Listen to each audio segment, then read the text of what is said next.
ओम शिवा जय माता दी। पुनः स्वागत है आप सभी का बहुत प्यारे से मीन राशि के हमारे जातक।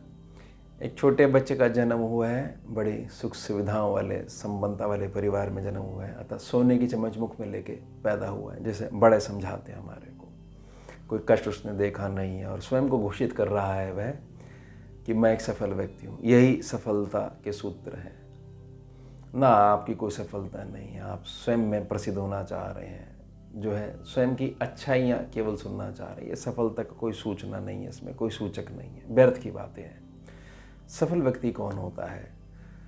केवल और केवल अपनी मेहनत के दम पर अपने भविष्य को जो बनाने की सामर्थ्य रखता है, समृद्धि को खींच लाने की ताकत केवल अपनी मेहनत के दम पर रखता है, वह सफल व्यक्ति होता है ना। समृद्धि माता, आपको अपने पुत्र के पास आना पड़ेगा।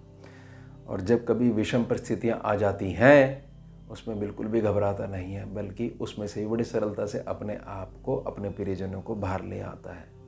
ये नहीं कि विपरीत परिस्थिति हुई और हम जो है बिगड़ गए, साइम खराब हो गया, हमारा ग्रह खराब हो गया ना। सफलता वाली चीज़ें कुछ नहीं है। जब सब कुछ अच्छा चल रहा है तो टेस्टिंग कैसे होगी, आपकी सामर्थ्य कैसी आंकी जाएगी।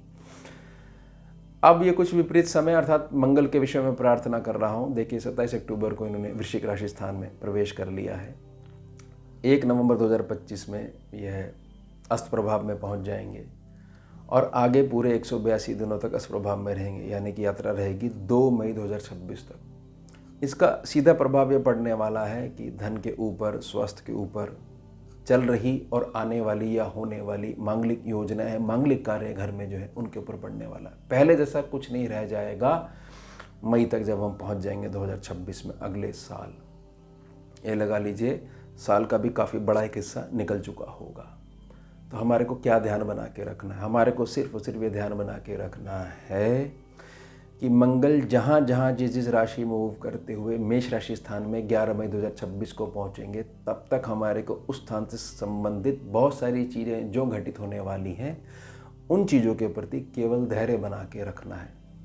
और एक उपाय के लिए, विशेष उपाय के लिए प्रार्थना करूँगा, जो सीधे तौर पर भगवती का उपाय है। भगवती का जो वाहन है सिंह, वह स्वयं आपकी रक्षा करेगा। अब जब वह रक्षा करेगा कोई छू भी नहीं पाएगा। वो वीडियो के अंत में मैं प्रार्थना करूंगा, आप स्वीकार करिएगा।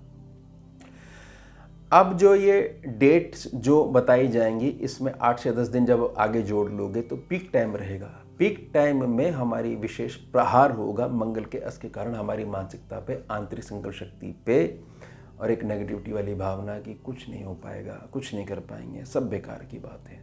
बस उसमें नहीं पड़ना है और विपरीत समय में भी कैसे सरलता से लगातार आगे बढ़ने वाले पथ पे बढ़ा जाए, इस पे अधिक जोर देना है। यही हमारा विषय है।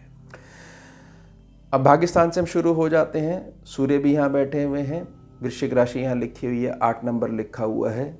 शुक्र भी यहाँ बैठे हुए, मंगल हो गए अस्त। सबसे पहले धर्म के प्रति अरुचि,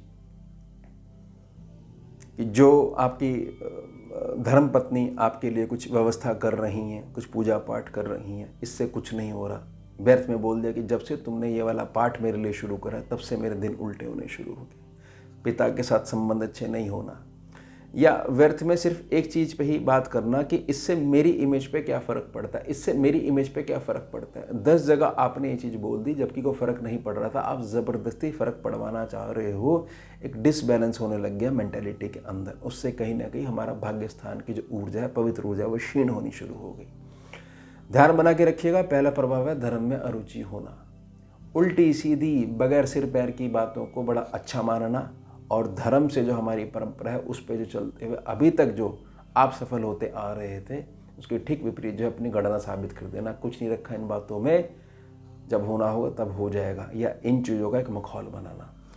उसके पश्चात ये धनु राशि स्थान में पहुंच जाएंगे 7 दिसंबर को।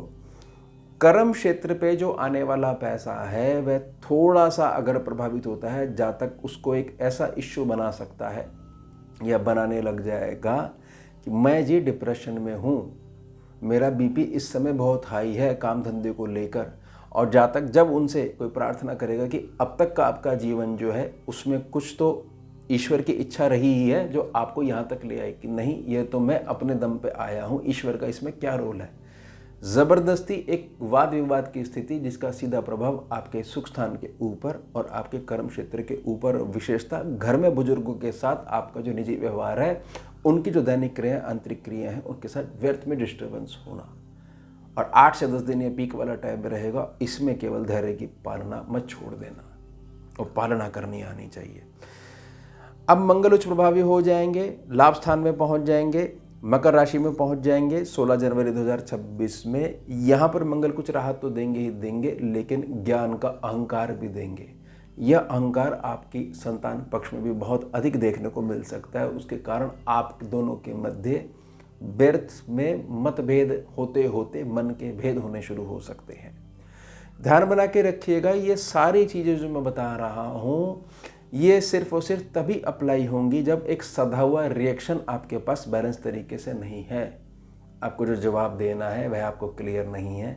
एकदम से कोई चीज़ हुई और एकदम से आप फट पड़े तो ये चीज़ें परेशान करेंगे, अदरवाइज ऐसा कुछ नहीं होने वाला है।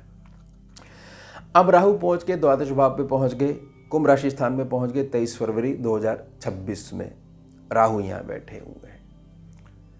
राहु के साथ जैसे ही मिलन हुआ तो समझ लीजिए कि रात्रि को मीठी चैन की नींद अगर हम ले रहे थे वह गायब होने लग गई और हमने एक छोटे से विषय को इतना ज़्यादा बड़ा बना लिया है कि हमारे जीवन मरण पे हमने एक विषय को इतना अधिक खींच लिया है।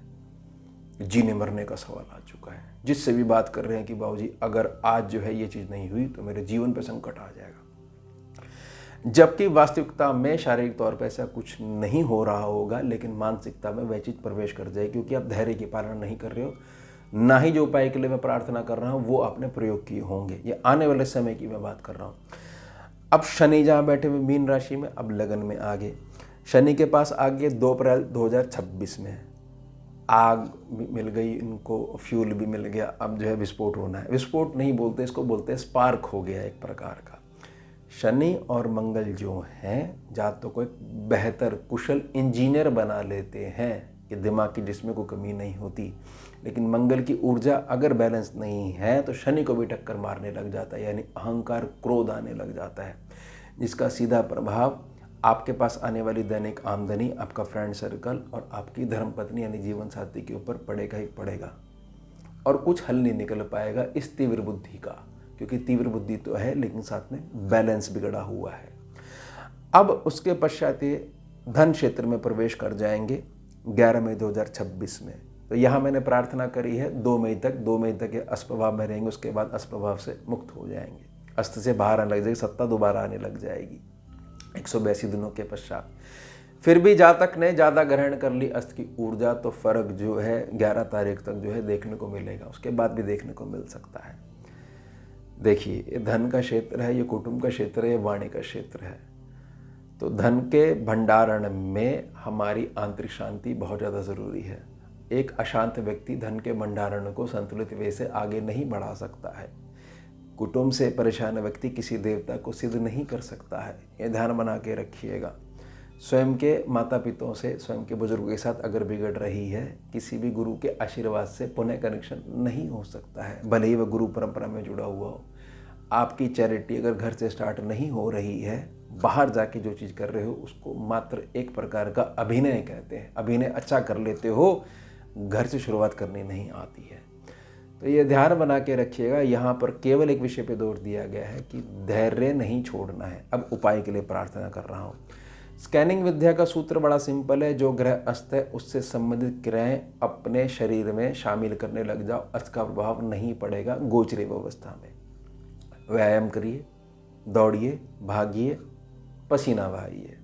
तो मंगल ग्रह का पॉइंट जो कि आपकी नाभि में छुप के बैठा है, जिसकी ही स्कैनिंग विद्या में रीडिंग करी जाती है, ना कि छपे हुए अक्षरों के ऊपर कि यहाँ ये बैठकर इसको देख रहा होगा, इसका क्या मतलब बताया गया है। नहीं, रीडिंग करी जाती है।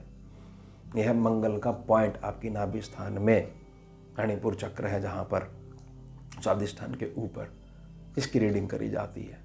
और दूसरा गोदी वाला उपाय, भगवती की गोदी वाला उपाय। अब छोटा बेबी है, कितना घूम लेगा, कितना भाग लेगा, नन्हे पाँव है उसके, न्यूली बॉर्न है अभी, अब थोड़ा सा बैठना सीख गया, हल्का सा सहारे से खड़ा होना सीख गया। तो माँ की गोद तो अभी भी चाहिए, और माँ की गोद तो कभी भी छोड़नी नहीं चाहिए। बच्चे की पूरी मौज बनी रहती है। स्वयं से बेचारा थक जाएगा, नन्हे नन्हे छोटे छोटे पाँव है ना, थक जाएगा। माँ की गोद होगी, माँ जहाँ मर्जी ट्रैवल करा के ले जाएगी और खाना खुद चल के मुख तक आता है।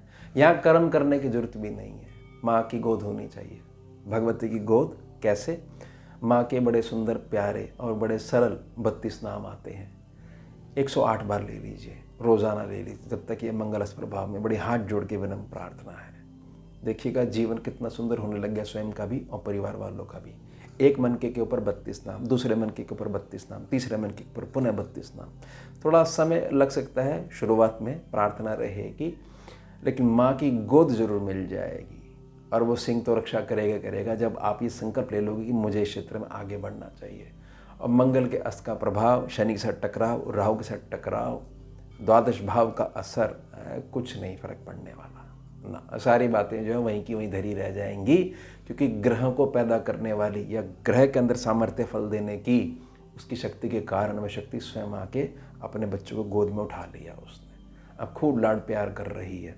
तो ध्यान बना के रखिएगा, यह मैंने आपसे प्रार्थना करी है कि धैर्य अगर छोड़ोगे तो समय थोड़ा सा 8 से 10 दिन तक जो परिवर्तन की डेट बताई जा रही है उसमें परेशानी देखनी पड़ेगी। तो क्यों परेशानी देखनी है? सरल से उपाय बता दिए, धैर्य की पालना करिए, विपरीत परिस्थिति में भी धैर्य को बना के रखिए, यही सफल व्यक्ति है। तो ये हो गया हमारा उत्तम विषय। मिलते हैं आपसे अगले भाग में नए विषय के साथ। जुड़िए और जोड़िए। ओम शिवा, जय माता दी।